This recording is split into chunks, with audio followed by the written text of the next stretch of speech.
आज मैंने एक अजीबोगरीब दृश्य देखा कि एक 5 स्टार होटल में एक बहुत बड़े कोई सेठिया रहे होंगे या बदतमीज किस्म के आदमी रहे होंगे।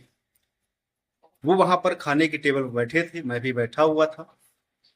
और जो वेटर जो होता है, जो ऑर्डर लेने आता है, मैंने अपना जो खाने का ऑर्डर था वो मैंने दिया। और उन महोदय ने भी अपना ऑर्डर खाने का दिया। लेकिन जैसे ही वेटर खाना लेकर के आया, मैंने खाया, मुझे तो अच्छा लगा। लेकिन पता नहीं क्या उन महोदय को हुआ, उन्होंने वो थाली वेटर के मुंह पे चला के मार दी। उसको चोट भी आ गई। मैंने उनसे इस बात का विरोध किया। हमने कहा, अगर आपको खाना पसंद नहीं था तो आप नहीं खाते। क्या ये आपका नौकर है? आपने इसको कितने पैसे दे दिए, या दे भी देंगे तो आपने उस खाने का देना है, उसका अपमान करने का नहीं। हालांकि हमारी उनसे काफी तीखी बहस हुई।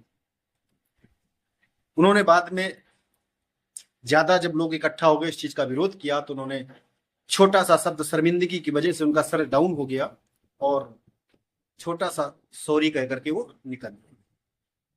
अब हम आपको एक बता देते हैं, ये जो लक्ष्मी का घमंड है, ये टिकाऊ नहीं होता है। किसी भी परिवार में या तो लक्ष्मी जी का वास होता है या तो फिर दरिद्रता का वास होता है। अब इस पे एक कहानी याद आ गई मुझे। मेरे पिताजी अक्सर हमें सुनाया करते थे कि किन घरों में माता लक्ष्मी जी का वास होता है और किन घरों में दरिद्रता का वास होता है।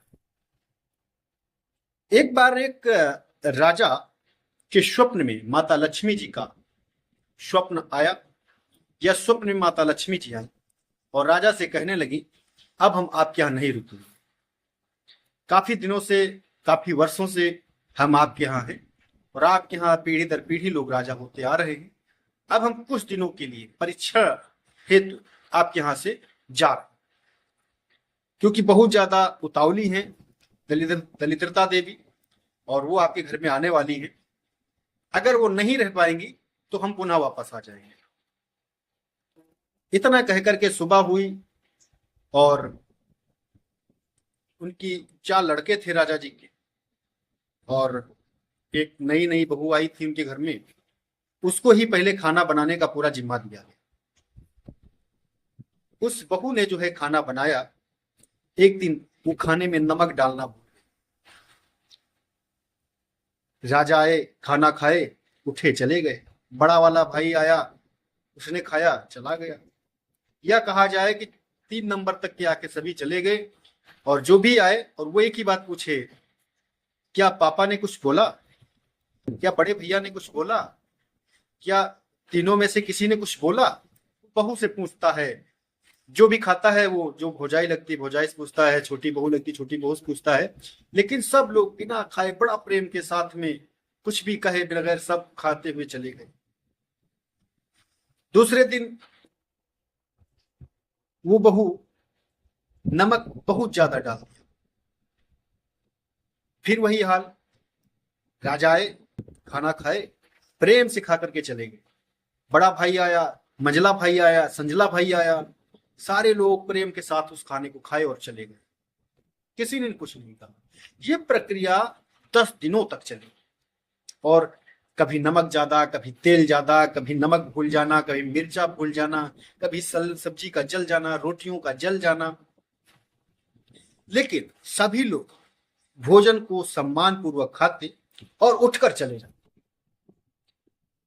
होते करते 11वें दिन माता लक्ष्मी जी राजा के सामने हाथ जोड़ करके खड़ी हो गई और कहने लगी कि मैं आपके यहां पुनः वापस आ गई हूं।